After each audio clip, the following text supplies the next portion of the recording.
Hi, and welcome to another episode of In the Business with Juan and Anjelica. I am your host, Anjelica Cazares, and on today's episode, I'm actually interviewing Juan and Freddy Cruz. Freddy Cruz, say hello to our audience. Hello to our audience. Freddy, tell us who you are. Yeah, I am a podcast agency owner who used to work in something called radio for a very long time. I know I don't look a day over 21. Thank you very much. But yeah, former corporate guy turned business owner after about 400 plus job rejections, 2 of which were with high profile radio stations here in the Houston area. I decided that I am 1,000% unhireable. So I looked at myself in the mirror and I said, Freddy, you're hired. I like that. So you were... He was a DJ. You were a DJ. You can tell by the voice. You know, you were a DJ. He sounds a lot more professional than us. Yeah, no, for sure. My voice. I'm just a guy, and you know, the experience after leaving was very humble. And I say 400 applications, 55 rejections. So most of them I didn't even hear from. And then like a handful of actual interviews that didn't turn out. They didn't work out. Yeah. Were the interviews directly back towards going back into? No. I two of the 2 high profile radio stations, which I'll tell you off the air. I didn't even hear back from them. Yeah. It's funny because I was gifted from somebody I admire very much. I was gifted from a friend an astrology reading, and she told me, "You're never going back." Oh wow! And the second job that I applied for with this high profile radio station, that was after the reading, and I'm like, well, let's see if she's right. She was right. She was right. She was right. Astrology. I had a best friend whose grandmother did tarot card readings, and it was freaky, like spot on the way she was. I'll never. Yeah. You want to have your mind blown? Okay. So, she was talking about the planets, and she had a whole graph. This is a Zoom reading. Oh wow. She had a whole graph. She shared the screen with me and had all the planets, and I guess when I was born, she had to know what time I was born. And so the other radio station that I tried to get a job with, it was at the end of my non-compete after I left KRBE. And so the end of my non-compete was June 30th. And I saw this opening with a certain radio station that plays country western music. And I knew 2 of the people that worked there. And I'm like, oh, I'm a shoo-in. I'm going to get this gig. I didn't get the gig. Lo and behold, at that time, a very high-level executive within that parent company passed away suddenly over the course of a weekend. And I didn't really put 2 and 2 together. I just thought, well, maybe they're going to take with something like that. And hiring for a high-profile position like that requires the higher-ups getting involved. I mean, a morning drive is nothing to bat an eye at. It's not like you're filling an overnight slot. Yeah. Right? Has to be a lot of intentional communication. And so fast forward to this reading, and she's talking about the planet Pluto in astrology. She says Pluto is a planet that will come in and destroy an entire industry. And when she said that, I was like, whoa. So that was 1. 2, she goes, and keep in mind, I'm very open-minded. I don't not believe, yet I'm not 100% all in, but I don't not believe in it, if that makes sense. Yeah. This made me a believer. She says, Freddie, what you're going through right now, and this is after I left the corporate world at the end of 2021. So 2022, Freddie couldn't get a job. Freddie's a loser. No. Freddie's engaging in negative self-talk. Oh, who the hell did you think you were? You can get a job just because you worked at a damn radio station that won Marconi Awards, named after the guy who invented the radio. Who the hell do you think you are? And so she's telling me that this is the most disruptive time in your life since 1983. And let me tell you something. In 1983, there is no way for this woman to know this. In 1983, my parents got divorced. And you talk about the kind of impact it has on a human. Yeah. Yeah, I know. I'm like, okay, I'm all in. What else do you have to tell me? All she had to do was what do I need to know? All she had to sing was that video killed the radio star. I mean, tell me, and the pod star. Oh my God! If that is not so telling of what the world would have been, right? Yeah. So let's look 20 years back and see what the conversation was back then to see what our future tells for us. Now, Freddy's also an author, though, right? Yeah. Oh, I can go on about that. Oh my goodness. So I got due to poor sales and change in direction, the publisher for my third book, not When America Fell Silent, that's the first one. The third one, Allow Me to Ruin Your Christmas, which came out in 2022.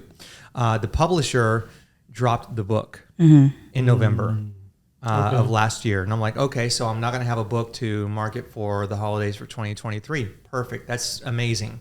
So I decided to narrate my own book and just drop it as a podcast. That way, anybody who might be interested could listen to the audio book version. So that was one. The second book, they canceled the DJ, which actually ironically came out when I left radio. And I didn't even mean for it to, that was like not intentional. Yeah. Totally not intentional. I wrote the book in 2020. But yeah, so this publisher, her imprint went under. Oh man. And I'm lucky, apparently, because I've talked to people who tried to work with this person.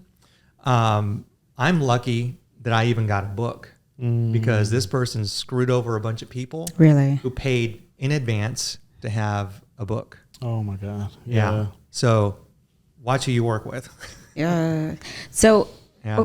okay. So to the conversation of like where you started, I think a lot of people on here know you, Juan, but they don't know you. So in terms of like communication, both of y'all work in communication. Again, y'all go way back. We've like sent 10,000 years, Juan. So really Ice quick, Age. Juan, can you, before you were a business owner, before you worked at a marketing agency, before you did all of this, 10 years ago, what did you do? Well, before all of this, I actually started as a journalist, as a print journalist, and I started that I would say like almost by accident, because I took one journalism class in my entire You liked it that much. in my entire college career. Because Yeah.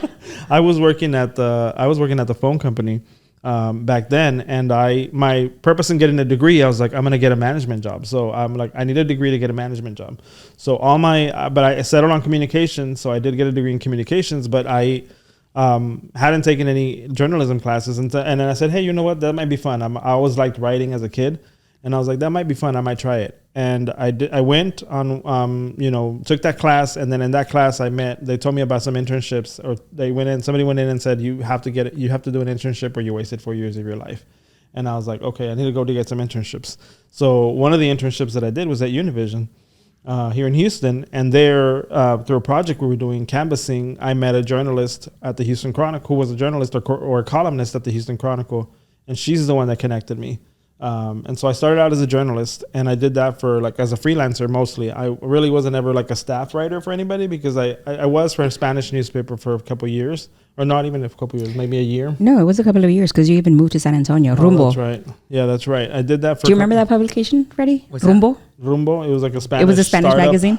It was a startup. No, it was like a meteorite. It came and left. Yeah. It was an overnight sensation, and somebody millionaire had money, and they just dropped a bunch of like newspaper, whatevers, here in San Antonio and all sorts of other places. But they hired a lot of full-time, amazing Spanish writers, and they had Juan was one. backing from Simon & Schuster was one of their and so they had a lot of funding to start this project. Yeah. But I think it just Spanish media at that time, especially print, was struggling, and I think it still is now, probably to a large degree. But I think all media, is pretty much struggling. But I did that for a couple of years, and then went into public relations. My first job was at the airports. No, hold on. Before you go there, hold on, because you love to skip steps a lot of the times. I jump ahead. Yeah, you do. Why did you leave print? What did I leave? What? Why did you leave journalism? Oh, because of the cost. I think I had friends who were diehard journalists who I think were so in it for the love of being a journalist. That you was were never in it me. for the money? That was never me. I was like, I loved writing, and I loved writing about topics that I cared about. So I didn't want to go and be on a specific beat that I didn't care about. I didn't want to do that. So I think that was one part of it, is that I realized I'm not a diehard journalist. You know, I think I'm a decent journalist, but I didn't think I was a diehard journalist. You're a storyteller. I thought I was more of a storyteller. And then I thought, you know, the other thing was like, I wanted to make more income. So I was like, let me go find something else. And I had heard about PR, and I was like, well, I can try my hand at PR. Yeah. All right. Don't jump ahead, Juan. Don't jump ahead. He keeps trying to go to that main story. Freddie, you were a DJ. Is that something you always strive to be? Like Juan Juan has a story where he was in 5th grade and he wrote this as a story, and his teacher told him, that's amazing. And he was like, I'm going to be a journalist. He never thought he would, but I mean, the outcome was different. Mm-hmm. Was it the same trajectory for you, where you're like, I think I got a good voice, I'm going to do what I think? No, it really wasn't. So I credit Coach Swanson with crushing my dreams and setting me back on a reality course, that wasn't so pie in the sky. So I go back to 7th grade and a conversation that he had with us boys in the locker room after football practice on a very hot September afternoon. And the conversation went something like this. It was a long time ago. I'm pushing 50. Most of you will not play in the NFL. In fact, none of you will. 0.1% or whatever it is. I think it's like 0.0001%. I don't know what the exact damn stat is, but essentially none of you are going to play in the NFL, much less college. So do good in school. Like that was the message. Yeah. And so my dreams weren't necessarily crushed, but it really got me thinking. It got me thinking about what I could do, because I really liked football and I wanted to be like Bo Jackson, and I was nothing like Bo Jackson. I certainly did not run anywhere close to being fast. I can't see you as a football player. I was pudgy. I rode the pine so hard in high school, and this is not a lie. I rode the pine. So I ride the pine is a term of, it's a phrase for sitting the bench. At Conroe High School, I slid down the bench and got a huge splinter in my butt cheek, and that was not fun. That was the end of your career? That was not the end of my career, because I was a bench warmer who only played special teams. But to answer your question, it was one of those things where, what can I do to be around football and baseball? And it was media. And so I wanted to be like the late, great Bob Allen. And I'm going to tell you another story that blows your mind, because I think that there is a grand architect of the universe, and not to get like super spiritual, but there are no accidents. I wanted to be on TV so bad. I wanted to be like the late, great Bob Allen. And I knew that getting into TV, you had to start in radio, because it was just, I was taught that it was a stepping stone. I got into radio and never got out. I went to college at Sam Houston State for my freshman year. Got an internship. This is how old I am. Got an internship with Kakukuka. Worked for free. And Gordy, the boogeyman, was like, why are you studying radio, TV, film if you already have a job in radio? Oh. But I'm working for free. Yes or no, do you have a job? Yes, I'm working in. Okay, yes, I'm working in radio. It's an internship, but yeah, I'm working in radio. Okay, so the conversation was essentially change your major, don't waste your parents' money. And so I moved back home, went to, and again, this is how old I was, North Harris Community College, which is now Montgomery. Went to North Harris, went to HCC, eventually got a marketing degree at U of H. So from 18 to 26, it took me 8 years to get a marketing degree. Never got out of radio, because I ended up getting a job at KRBE, and that was a lot of fun. So while everybody was spring breaking, it was like spring break and summer vacation all the time, because I was working there, and it was a lot of fun, and I was meeting famous people. And my girlfriend at the time, now my wife, was not impressed by it, so that was really cool. And so yeah, it was quite the ride. But to tell you about how I used to want to be like Bob Allen and be a sports anchor, I am on the board for a nonprofit. It's an equine rescue. It's called A Place for Peanut. And the founder, who is a dear friend of mine, her name is Megan Cardat, and she is Bob's fiance. Oh, wow. And you cannot make this kind of stuff up. Like, you talk about life just coming in full circle. And, you know, when I thought about that for the first time, and I was on the phone with her, and talking about it, I had to fight back tears, because I was like, you know, that's some pretty, you know, that's some, we jokingly were talking about metaphysical on my podcast, right? But this is some stuff that you just you cannot make this kind of stuff up. And to kind of take it a step further, my daughter, who would go with me to volunteer at A Place for Peanut, and still does, she now wants to get into equine veterinary studies.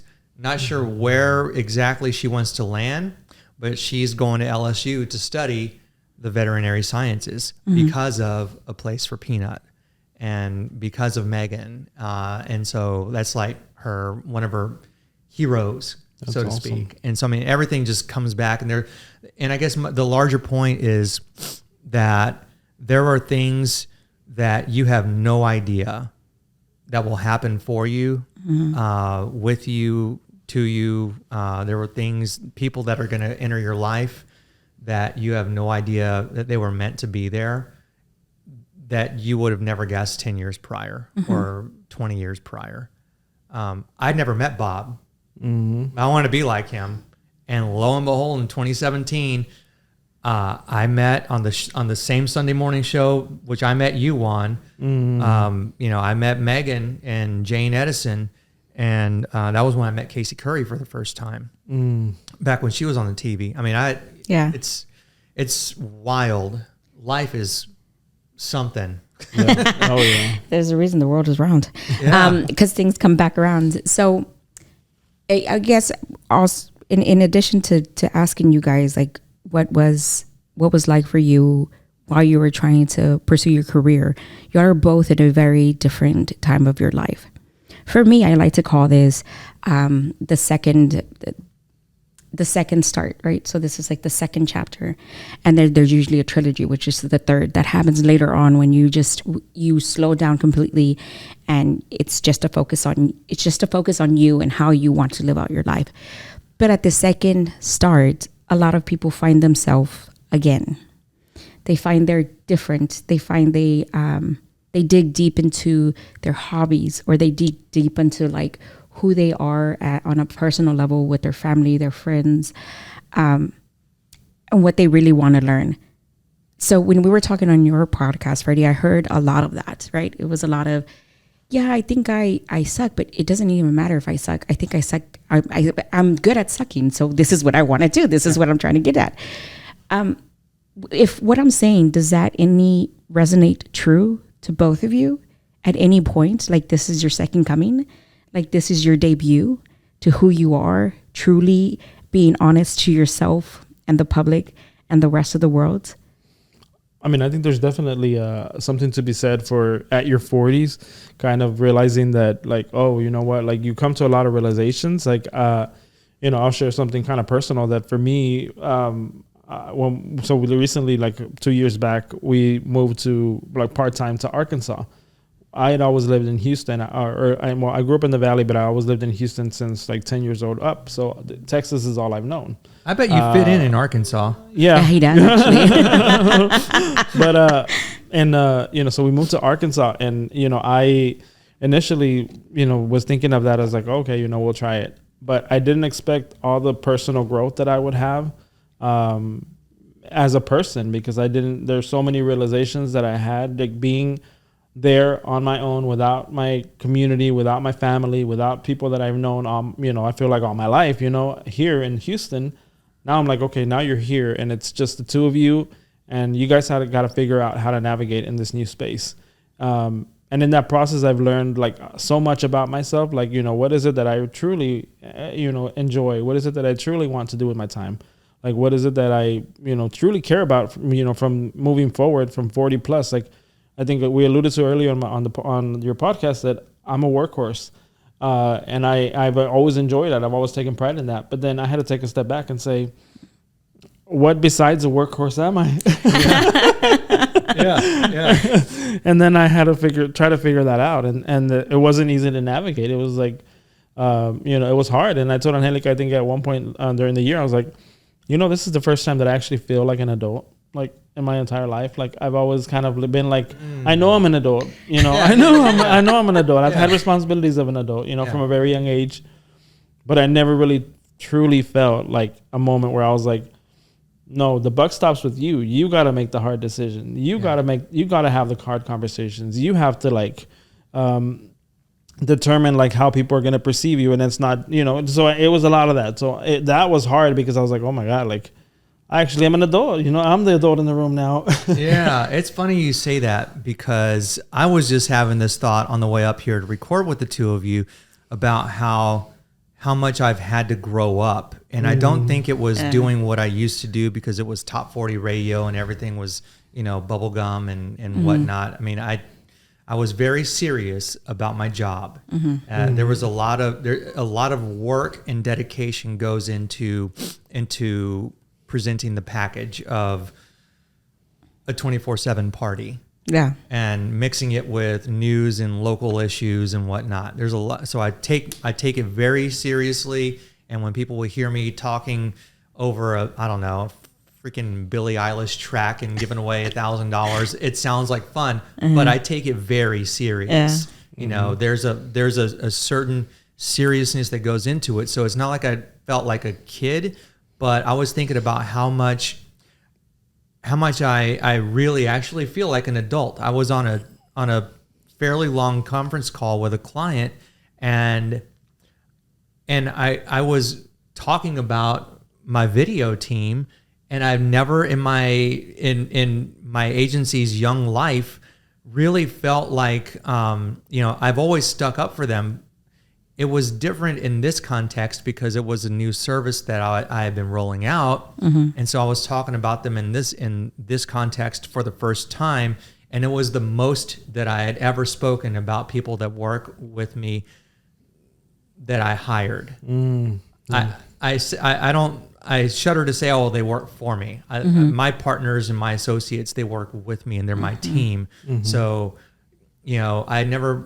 it was different. It was cool because I'm like, hell yeah, that's my team. And did you feel the uncomfortableness in that? It's saying like to sell not only yourself, but to sell other people so they can also make an income.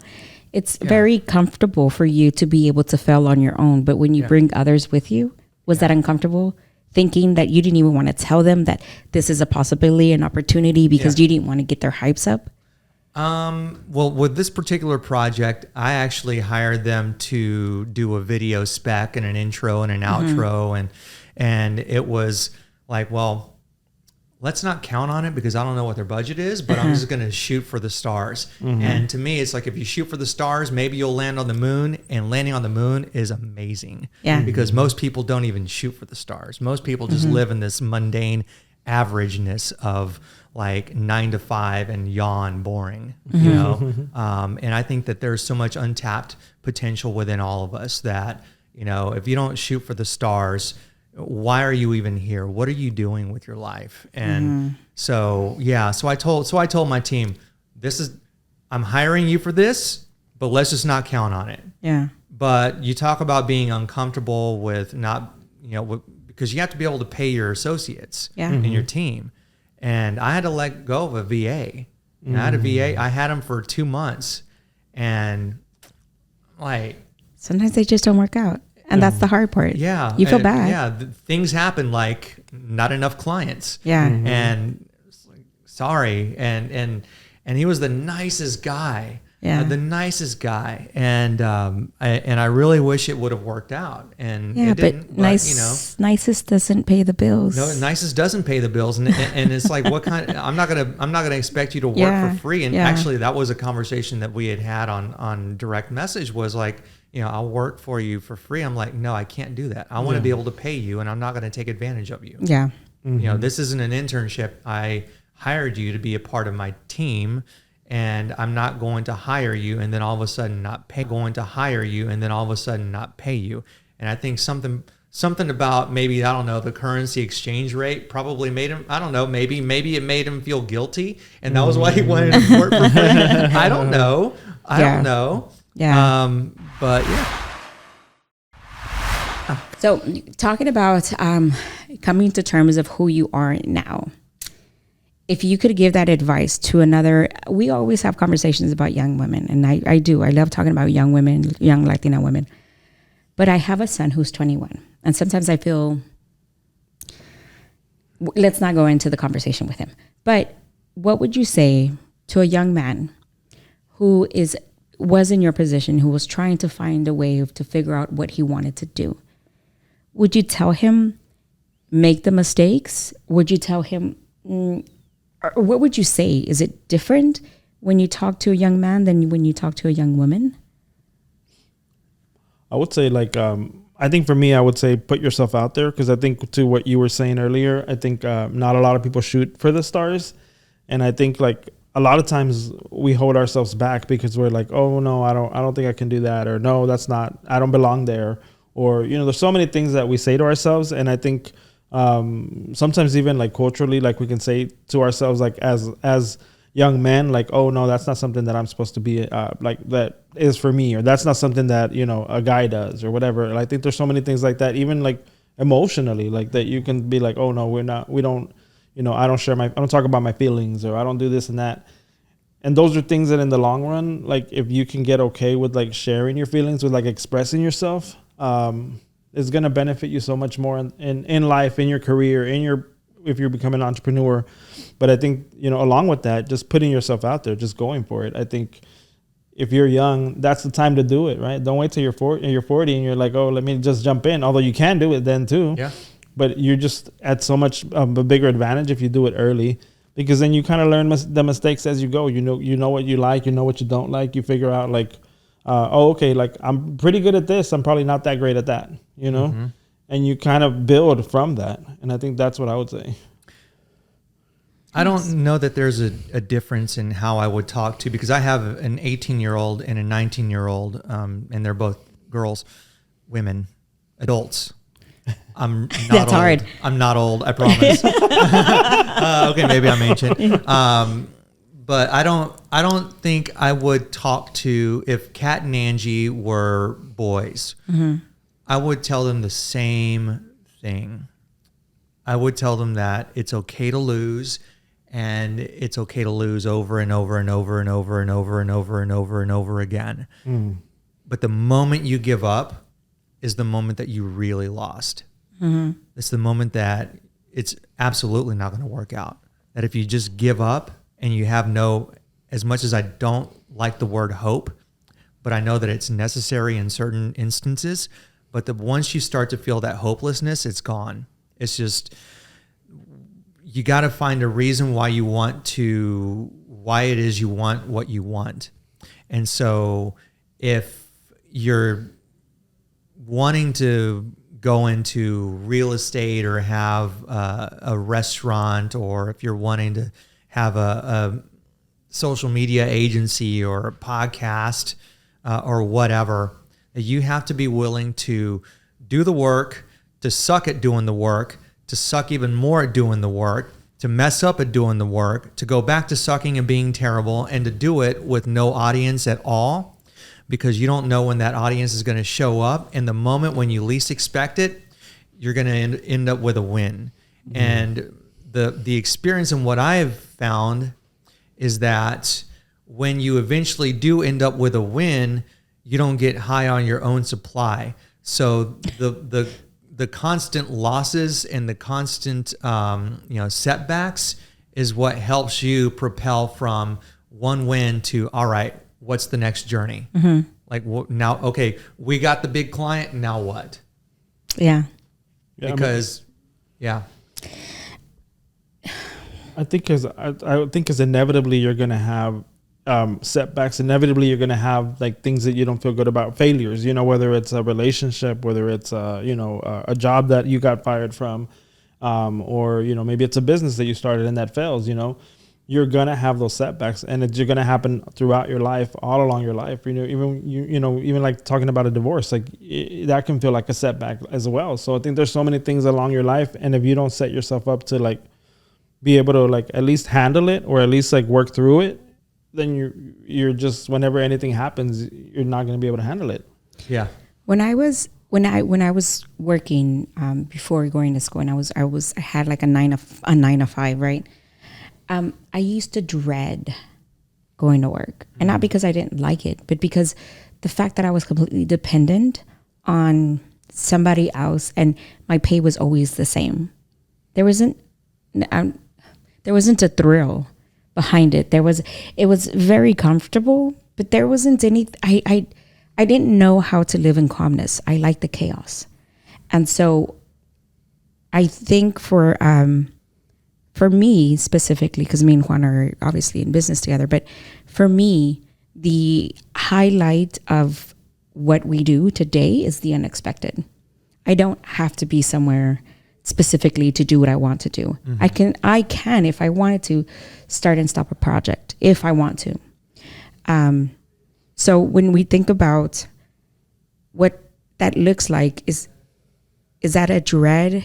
That's something that you dread with your day-to-day life, with this place that you don't want to go back to, that you don't want to see emerge again? I know it's a heavy question. Yeah. Freddy, let's start with you. Yeah, I'm thinking about it, so go ahead.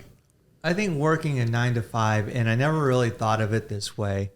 Was it Nicholas Nassim Taleb had written something about the two most addictive things are cocaine and a bi-monthly paycheck. Mm-hmm. And so going back to what you were talking about, it's like it's comfortable and you know that it's there. Yeah. And so I never really saw the bi-weekly paycheck as being something that, oh, well, yeah, I'm dependent on it.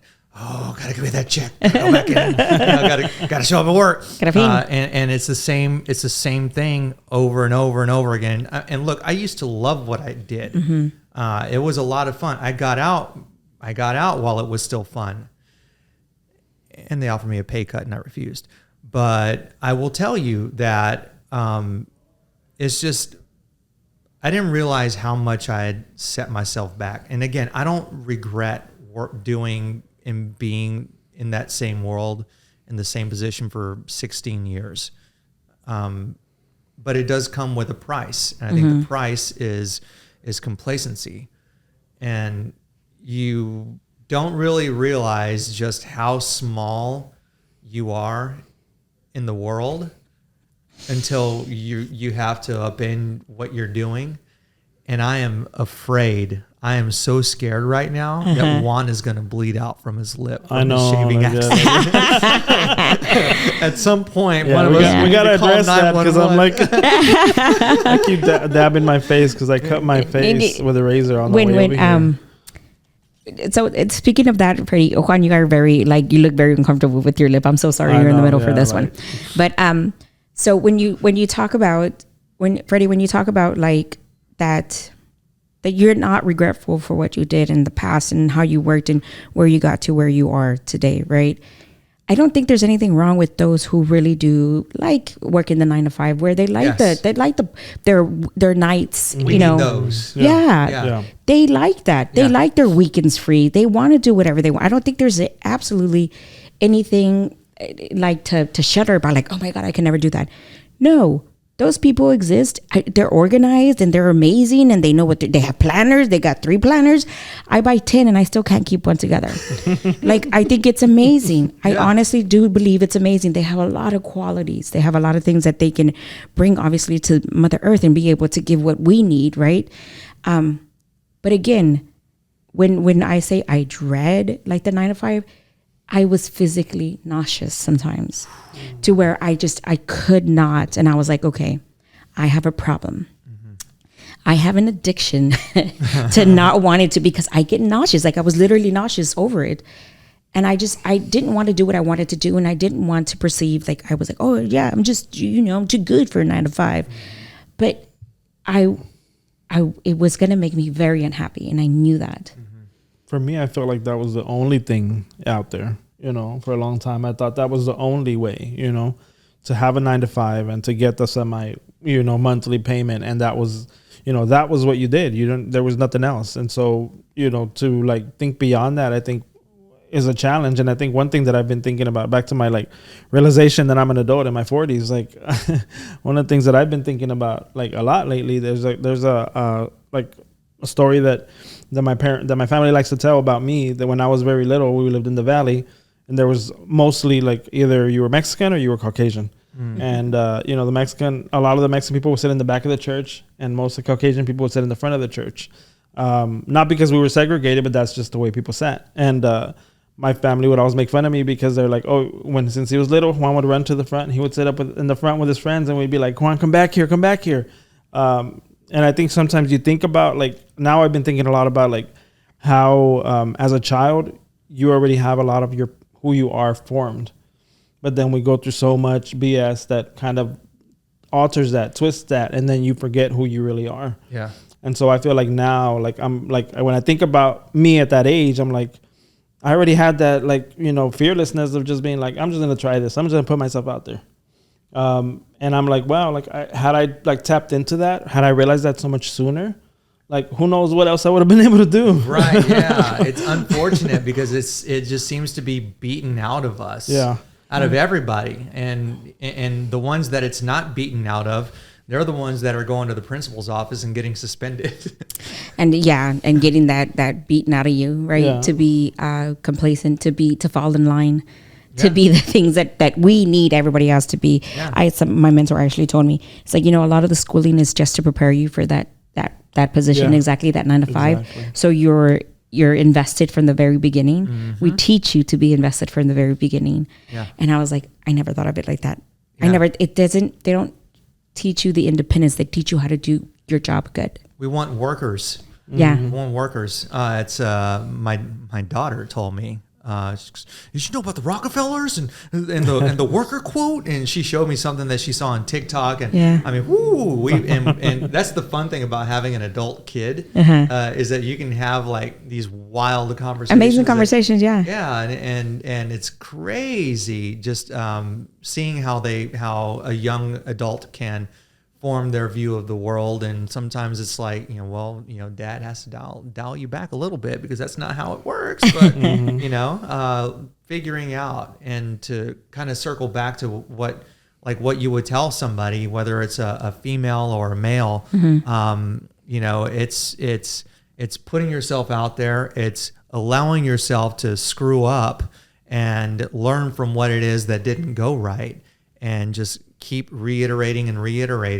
And another one of those kind of full circle things too is, I'm in my late 40s, which and my kids are 18 and 19. So transitioning from corporate life to now failing into a business ownership. It's my children who are in a really large transition. They're having to see their father go through a transition. And I think that it's kind of getting back to the metaphysical, that I think it's the big guy upstairs saying, teaching everybody a lesson like, hey, the people around you that you're closest to, you need to see them fail so that you can see that it's okay as you enter adulthood, that it's okay to get it wrong many times. But as long as you wake up and you fight another day, then something's eventually going to go right and you'll succeed. And don't be a douchebag. I think that's very true. Be nice and kind where you do it. Yeah. I think that's very true, because I think we tend to romanticize a lot of our like the way that we grew up, or the way that things happened, in our personal stories. We tend to sometimes romanticize those things and be like, oh, we had great memories of this, great memories of that. And I say that because, I had a blog that I started in 2010, and I focused a lot on, these really charming stories about my family that, were like, I remembered so, in like, I romanticized it, and I was like, oh my God, like, these stories are so like, special to me, and I wanted them to be special to everybody else.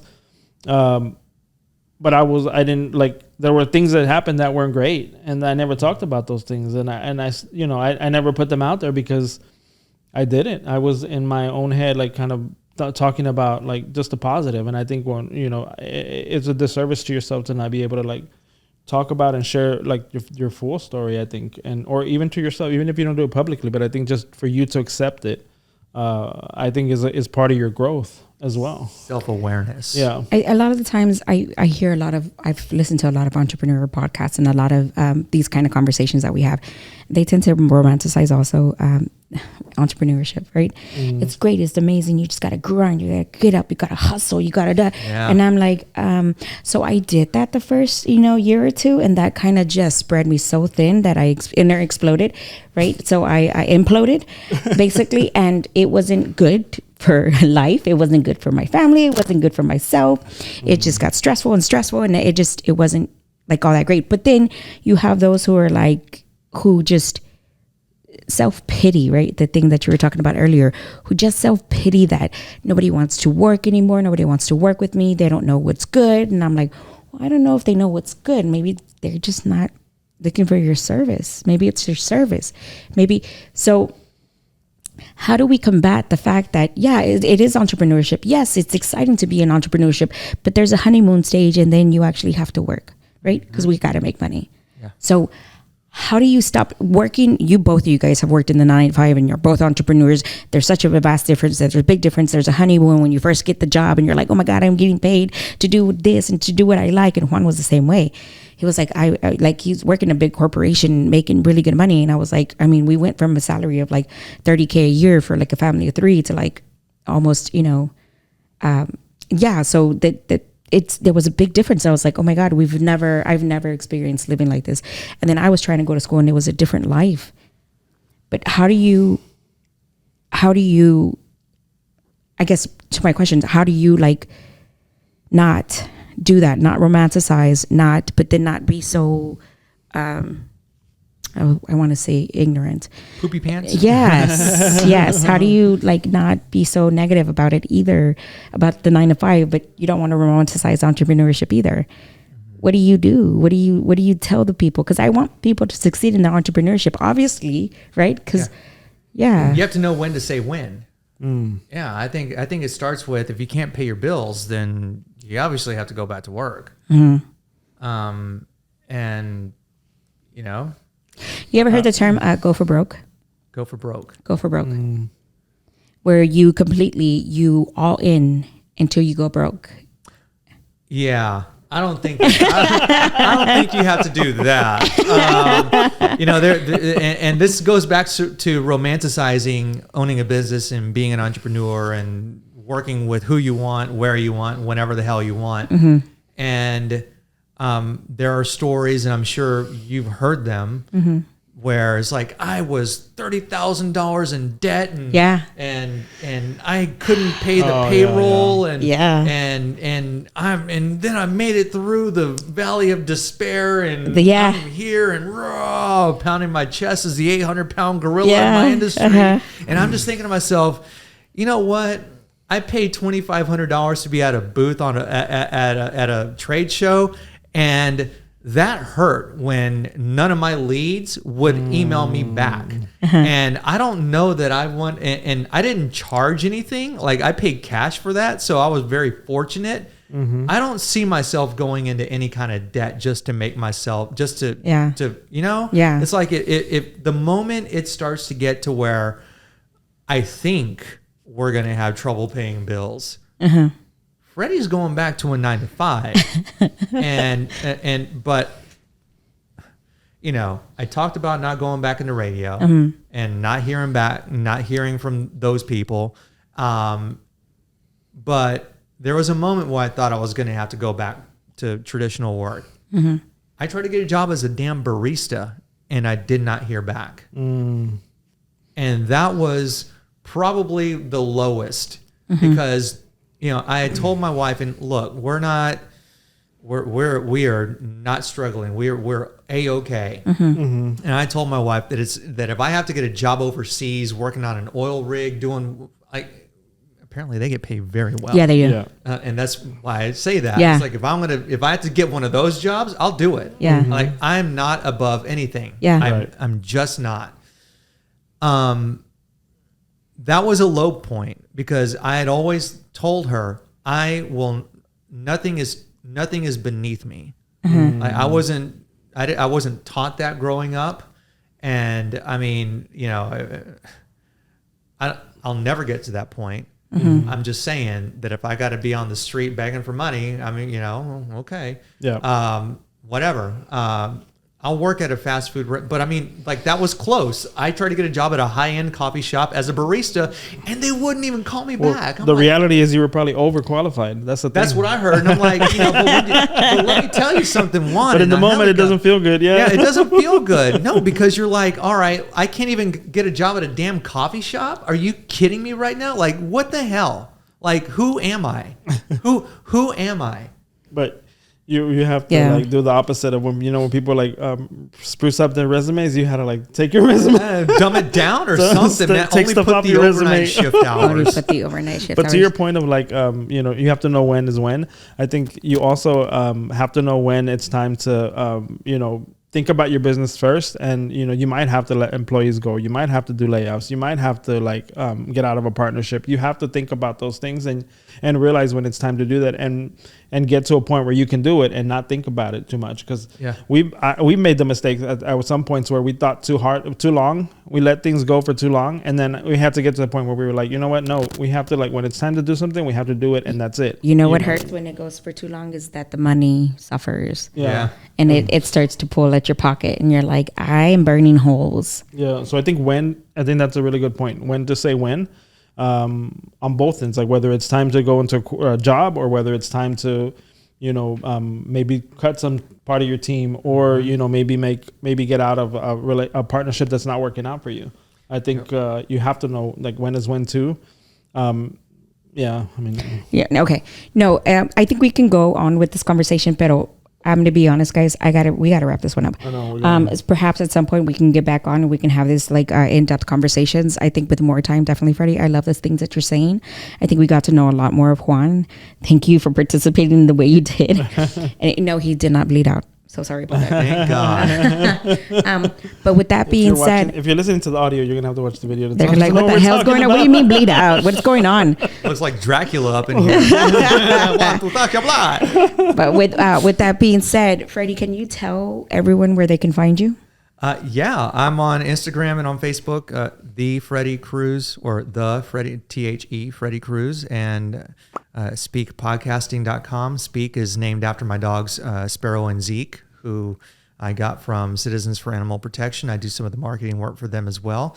So I'm walking the walk about working a job and operating the business on the side, and doing what's necessary, doing what's required, and loving every minute of it. And so, Speke, SPEKE podcasting.com. And thank you so much for having me on. Absolutely. It's been a pleasure. Thank you so much, Freddie. This was awesome. I mean, I've known you for several years, but I feel like I know you so much better now. Yeah, me too. Yeah. Bueno, with that being said, thank you. And then we'll see you next time. Bye. Hasta luego.